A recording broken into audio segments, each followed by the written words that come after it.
ராஜாக்கு என்னடாச்சு? ராஜாவுக்கு தாமா. தோனிக்கு என்னடாச்சு? தோனிக்கு தாமா. சாமிக்கு என்னடாச்சு? சாமிக்கு தாமா. சாமிக்கு தாமா.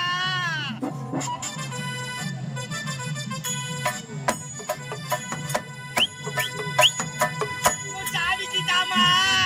ஏய் எனக்கு இருப்ப ஒரே ஒரு கணவர் ஆச்சடா. அதுக்குள்ள 6 பேர் இருக்காங்க. இப்படி அப்படியே. நல்லா தம்மா வேலைல வந்து இறங்குறாரு. இறங்குன உடனே பை கூட இறங்கல சாப்பாடு எங்கன்னு கேட்டாரு. தாங்க மாட்டாரு அவரு. யார் ராஜா சாம்பார் ரசமே ஊத்திக்கல கறி கோயமா ஊத்தி சாப்பிட்டாரு. ஆமாட வயித்து வஞ்சன பண்ண மாட்டாரு அவரு. ஐயோ எலும்புகளுக்கு போய் குறுக்கு அடிச்சுக்கிட்டா என்ன தெரிஞ்சு தாய்நாட்ட சொல்லுவோமா. ஓ என் சாமிக்கு ஏதோ ஆக கூடாதுடா. ஐயா உன்னை கூட்டா சொன்னேன்.